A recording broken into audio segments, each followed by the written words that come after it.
অভিষেক বন্দ্যোপাধ্যায় তিনি বাজেট নিয়ে মোদী সরকারকে নিশানা করেছেন। একেবারে চাঁচা ছোলা ভাষায় তোপ দেখেছেন অভিষেক বন্দ্যোপাধ্যায়। বাজেটে দেশবাসীর সঙ্গে প্রতারণা করা হয়েছে এমনভাবেই তোপ দেখেছেন অভিষেক বন্দ্যোপাধ্যায়। শরিকদের তুষ্ট করতেই বাজেট করা হয়েছে, সংসদে তোপ দেখেছেন। এভাবেই তিনি তোষণের রাজনীতি আর চলবে না, আক্রমণ ডায়মন্ড হারবারের তৃণমূল সাংসদের। বাজেটে বৈষম্যের অভিযোগ করেছেন তিনি। মোদী সরকারকেও একযোগে আক্রমণ করেছেন অভিষেক বন্দ্যোপাধ্যায়। চাঁচা ছোলা ভাষায় অভিষেক বন্দ্যোপাধ্যায় আজকে বাজেট নিয়ে আক্রমণ শানিয়েছেন। মোদী সরকারকে তুষ্ট করতে এই বাজেট করা হয়েছে এমনভাবে তোপ দেখেছেন অভিষেক বন্দ্যোপাধ্যায়। অভিষেক বন্দ্যোপাধ্যায় যে অভিযোগ করছেন দিশাহীন বাজেট, এমনই অভিযোগ তিনি করছেন। আর এরই সঙ্গে আপনাদেরকে জানিয়ে রাখবো যে অভিষেক বন্দ্যোপাধ্যায় তিনি বাজেট BUDGET এই বাজেটের কি তিনি বদলে দিয়েছেন। বাজেটের B4 তিনি বলছেন যে আসলে B4 হচ্ছে বিট্রে, U ফর আনএমপ্লয়মেন্ট, যে বিষয় নিয়ে বারবার করে অভিযোগ করছেন বিরোধীরা, শুধুমাত্র তৃণমূল কংগ্রেস নয়। D for deprive, G for ঘোটালার গ্যারেন্টি, আর তারই সঙ্গে E ফর তিনি বলছেন এসেন্ট্রিক, এবং T ফর ট্র্যাজেডি।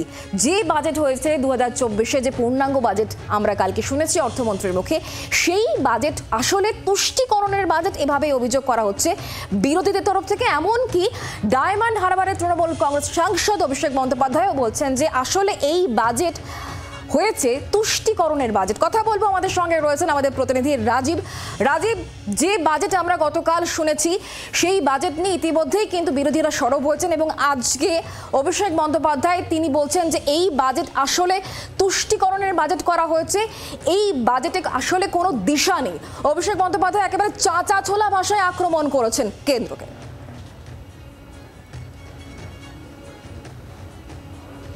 দেখো, অভিষেক বন্দ্যোপাধ্যায় আজকে বাজেট নিয়ে যে ভাষণ দিয়েছেন, যে বক্তব্য পেশ করেছেন জবাবি ভাষণে বাজেট আলোচনায় অংশগ্রহণ করে, তাতে তিনি একেবারে রাজ্যের বিরোধী দলনেতা শুভেন্দু অধিকারীর একটি বক্তব্যকে তুলে এনেছেন।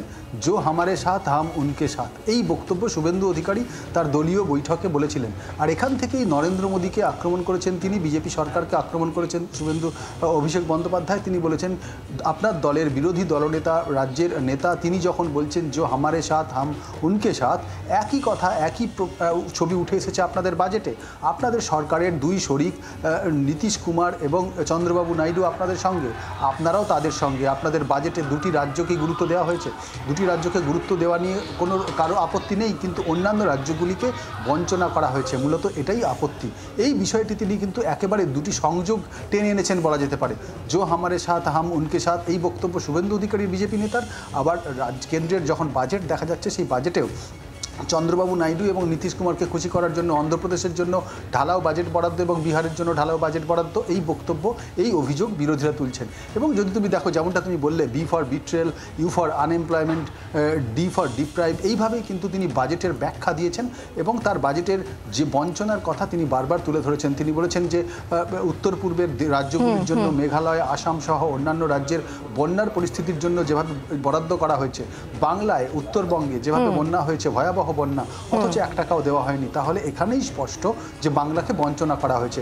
অভিষেক বন্দ্যোপাধ্যায় যখন আজকে বক্তব্য রাখছিলেন, তখন সংসদে দাঁড়িয়ে আমরা দেখলাম বিজেপির সাংসদরা বিরোধিতা করছিলেন, যার মধ্যে সৌমিত্র খান একমাত্র অন্যতম, এবং বাগবিতণ্ডা হয়েছে। অভিষেক বন্দ্যোপাধ্যায় বাজেটের আলোচনায় বক্তব্য এবং তার পাল্টা বক্তব্য কিন্তু উঠে এসেছে। রাজীব, অনেক ধন্যবাদ আমাদের সঙ্গে সরাসরি থাকার জন্য।